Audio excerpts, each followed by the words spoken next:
Então, sejam todos bem-vindos. Esse é o terceiro treinamento aqui do onboarding de relações comerciais, aqui da Commit Júnior de 2021. E os temas que a gente vai abordar hoje são funil de vendas e BPM, né? Algum de vocês aí já ouviu falar em funil de vendas, assim, vocês têm uma noção mais ou menos do que é? Então, acho que ninguém aqui sabe muito bem o que isso quer dizer, né? Então, vamos lá. Começar pela definição, né? Em primeiro lugar, o funil de vendas ele consiste num esquema, um esquema teórico, né? Que descreve toda a experiência de compra numa determinada empresa, né? Ou seja, é a jornada completa do cliente.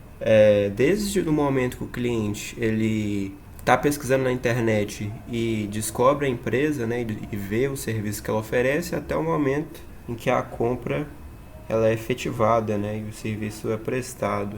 Mas por que esse nome, né? Funil de vendas, funil. Esse termo funil, ele é só uma analogia. É uma vez que, de todo o público que é atingido num processo de prospecção empresarial, inevitavelmente, apenas uma fração menor que vai se converter de fato em clientes, né? Então, você está fazendo um processo de prospecção, né? Seja ela ativa ou passiva, o processo de captar clientes. Vamos supor, dos 1.000 clientes que vão consumir o conteúdo produzido pela empresa, né, de determinada forma, apenas uma fração menor vai de fato comprar o que você tem a oferecer, né? Isso em qualquer mercado que seja. Tá, então basicamente isso é o funil de vendas, né? A definição básica e uma explicação da origem desse termo, né? Agora vamos para a estruturação do funil de vendas, né? Não existe um consenso coletivo no tocante à estruturação desse chamado funil de vendas, né? Diferentes autores, diferentes pessoas estruturam esse esquema do funil de vendas em mais ou menos partes, né? Isso tem vários motivos. Isso aí pode ser por nicho de mercado distinto, influência de autores, né? Influência de pessoas que eles escutaram falar sobre isso, né? Mas apesar de existir essa variedade, né, na estruturação do funil de vendas, geralmente esses funis eles giram em torno de três principais etapas, né? Essas etapas são chamadas geralmente, né, de topo, meio e base. Vamos começar pelo topo, né? O topo seria a camada mais externa aqui do funil, né? Representada aqui na imagem pela boca do funil. O que é o topo do funil na jornada do cliente, né? Nesse processo de compra? O topo do funil é quando o indivíduo, né? Quando a pessoa que entra em contato com essa empresa não está completamente ciente da solução, da necessidade da solução que você tem a oferecer, né?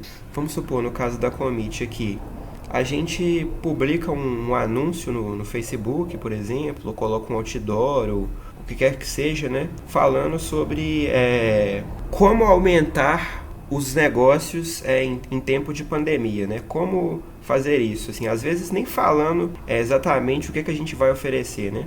Só enfatizando essa promessa que a gente quer realizar, né, para o cliente. Tipo, como você pode aumentar o seu negócio, como fazer o seu negócio prosperar. Aí, no topo, o indivíduo vai ver isso e vai interagir com isso, né? Vai interagir com esse anúncio. E através dessa interação, ele vai conhecer um pouco mais sobre a sua proposta, né?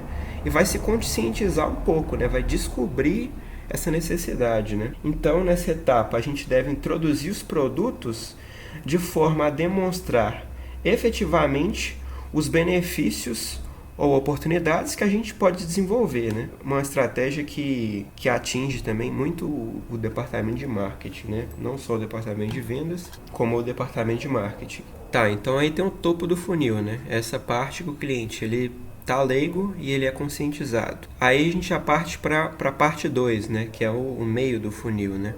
No meio do funil, o público, ele começa a se converter em leads ao realizar um contato com a empresa. Então, o que é o lead, né? Qual que é a diferença do público para o lead? O lead é um anglofonismo, né? É um termo em inglês que significa cliente em potencial, né? Um integrante do público, né, um elemento do público, ele se torna um lead ao interagir com a empresa, né? Ao deixar o endereço de e-mail no newsletter para receber mais informações, ao deixar o telefone dele para a gente entrar em contato. Então, a partir do momento que o cliente ele interage um pouco com a empresa e ele deixa essa abertura, né, para a gente entrar em contato, a gente começa a chamar ele de lead, né? O público ele começa a se converter em leads. Isso é uma etapa mais interna, um processo mais interno dentro do funil de vendas, e é um processo que está mais perto da concretização, né? Você já começou da concretização da venda, você já começou a cativar o cliente por aí, né? Então, no meio, nessa parte do meio, né? O potencial cliente, né? O lead, ele absorve essa necessidade da aquisição de determinada solução que a gente tem a oferecer. Todavia, ele não está, né, totalmente decidido sobre a compra com a gente, né, em específico. Ele percebe que isso vai ser interessante para ele, que o negócio dele precisa se adaptar, né, ou que a vida dele precisa de determinada solução, mas ele ainda quer conhecer o mercado, ele quer pesquisar o preço em outros lugares, ele quer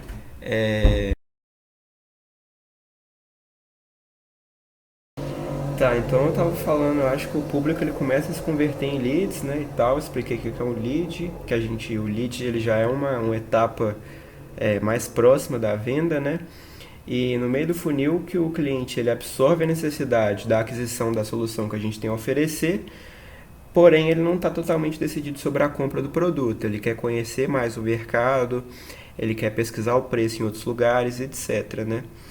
E eu estava lendo sobre funil de vendas e eu vi um exemplo, né? Que foi o exemplo de uma compra de sapatos, assim. Você arruma um estágio, né? E você descobre que na empresa que você vai começar a trabalhar, você precisa de sapato social, né? Então você começa a pesquisar, etc. E aí você fica decidido a que você precisa de um sapato, né? Só que aí você vai no shopping já com essa necessidade em mente, né? Você já tem essa intenção de fazer a compra, só que você não decidiu ainda a loja que você vai comprar, né? Então você vai fazer uma pesquisa de preços, você vai perguntar para as pessoas de modo a se informar e poder fazer uma compra mais consciente, né? Então, isso é outra coisa que a empresa tem que alcançar, né? Outra coisa que a empresa tem que se preocupar. Como informar o cliente, né? Como oferecer informações suficientes do cliente para que depois ele possa efetuar uma venda contigo, né?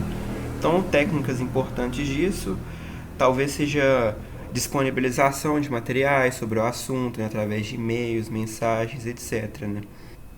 Desses leads que você consegue estabelecer, é apenas uma fração dessa frase, porque tipo assim, os leads já são uma fração do seu público-alvo, né? Não é todo público-alvo que vai se deixar uma forma de contato, né? E desse público-alvo já fracionado, só uma fração ainda menor que vai realizar a venda, a compra com você, né? A compra efetivamente. Isso aí já é a terceira etapa do funil de vendas, né? Que seria a base. A base do funil de vendas é onde ocorre efetivamente a decisão de compra pelo cliente, né? Ou seja, a venda. O vendedor ele deve agregar valor à sua oferta de modo a fisgar de vez o cliente, né?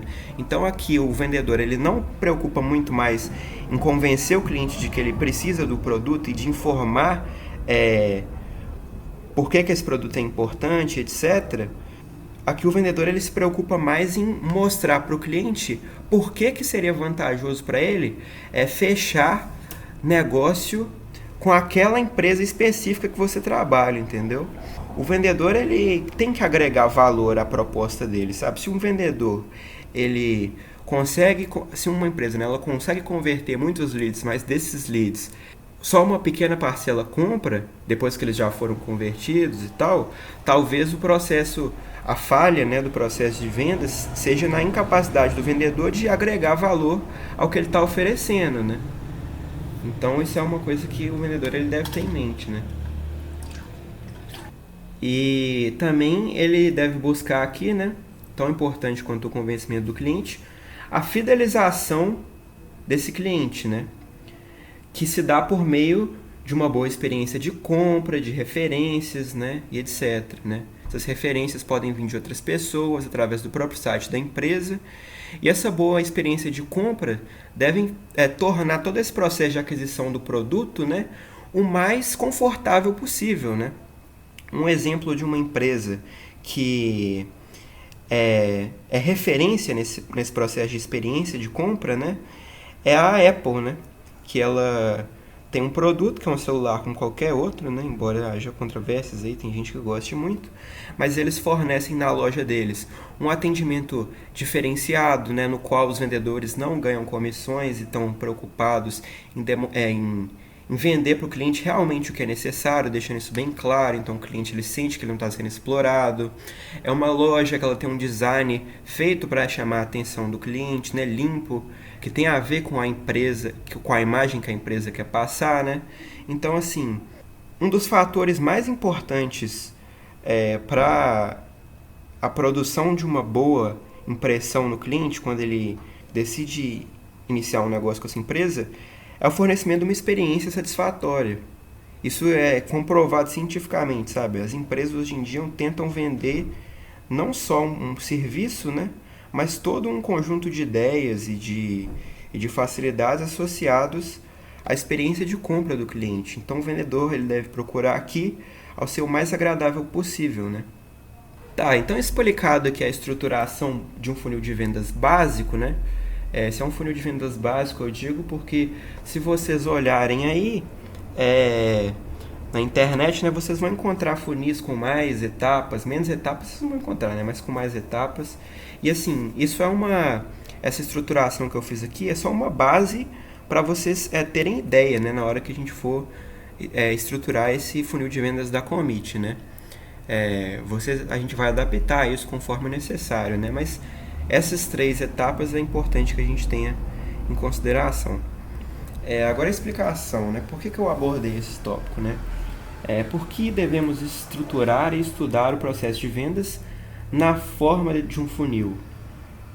O processo de vendas como um todo, ele é uma empreitada muito complexa e extensa, sabe? Uma venda ela pode se perdurar por várias reuniões, por semanas, até meses, dependendo do que você está vendendo, né? Então a divisão desse grande desafio em etapas menores facilita a descoberta e a resolução de problemas específicos. Possibilita também o aprimoramento de processos internos, né, de coisas, de etapazinhas que sempre se repetem, né, nos processos de venda que a gente dá continuidade. E também a estruturação do funil de vendas possibilita uma maior compreensão da equipe, né? A gente consegue dividir melhor as tarefas de cada vendedor, né, todo esse processo de vendas. A gente consegue ver onde que a gente está falhando para a gente melhorar, né? Para a gente conseguir transformar a nossa empresa e etc, né? Então essa é a importância da definição, né, da estruturação de um funil de vendas, né? Por esses fatores aí que eu mencionei anteriormente. Tá, então o próximo tópico ele tem a ver bastante com o funil de vendas, né? Eu vou falar disso aqui um pouco mais para frente, mas não só sobre o processo de vendas, né? Mas outros processos empresariais em geral, né? Então vamos lá. O BPM, na anotação ali dos treinamentos eu coloquei BPMN, mas o BPMN é uma subdivisão do BPM, né?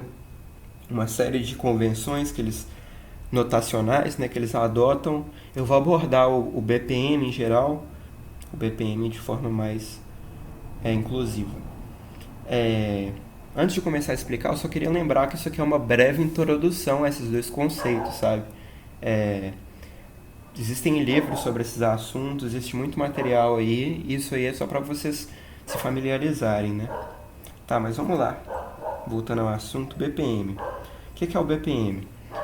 O BPM trata-se da estruturação, né, ou mapeamento de processos empresariais.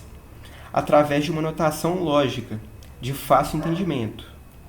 Essa notação lógica, para a gente que faz computação, ela parece um pouco com a UML, sabe? É uma série de diagramas e tal, que a gente vai organizar as coisas, os processos dentro da empresa, de uma forma parecida com algoritmos, né? Tipo, acontece uma coisa, a gente faz outra coisa. Recebe um estímulo, alguma coisa, a empresa responde de tal maneira, né? Isso são processos empresariais. São coisas que sempre se repetem, né? E a gente tem que processar essas coisas de uma forma igual, né? O ideal é que se processe de uma forma igual, né? É como se fosse uma burocratização. E o BPM é uma forma de tornar isso possível, né?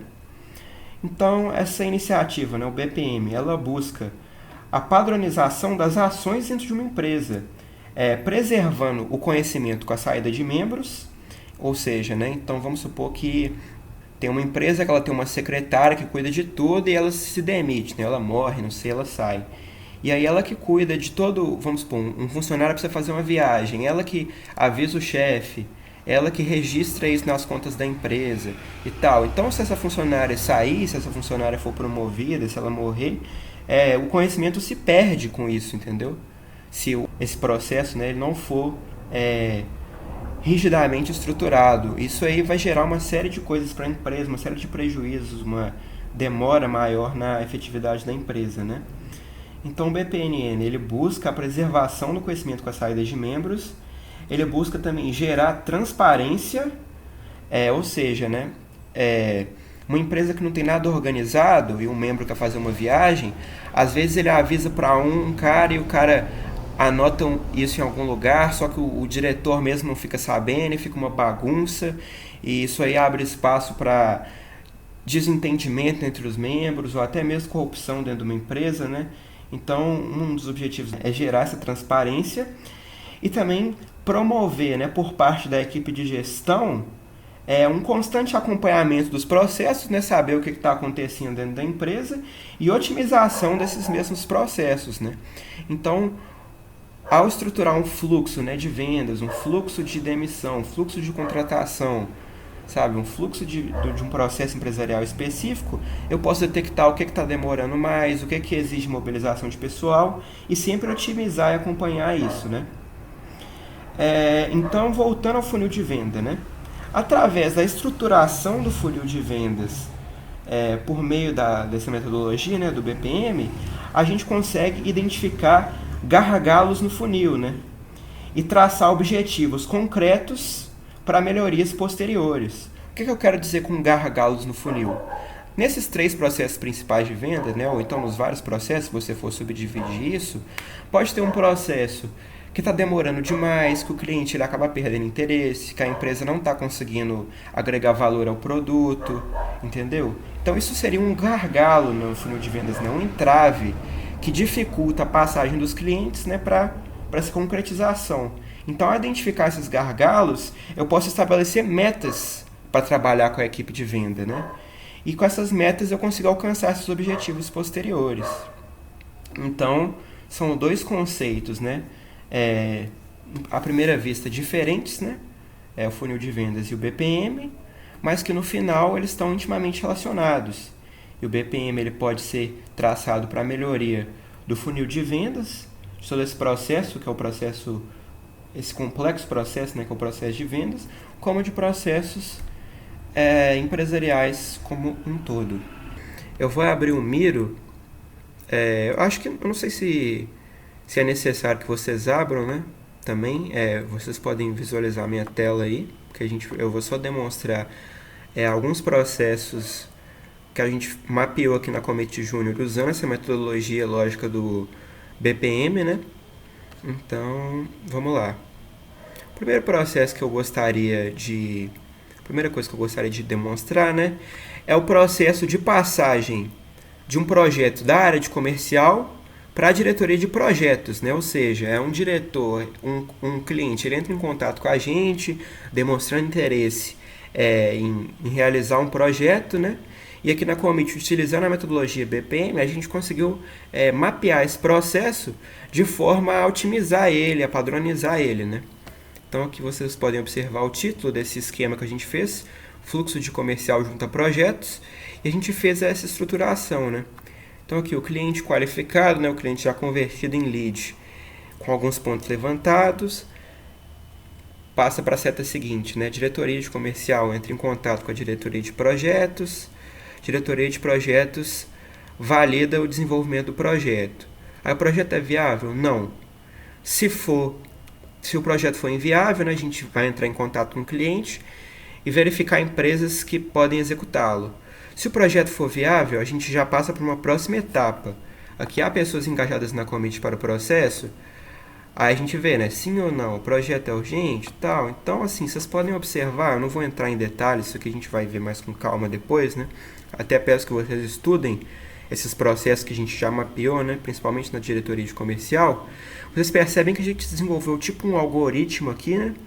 É uma coisa que caminha em direção a um fim, né, uma coisa concreta, que sempre se repete, né? E a gente consegue através disso padronizar, né, um processo empresarial, compreender ele e acompanhar isso de forma a otimizar ele no futuro, né?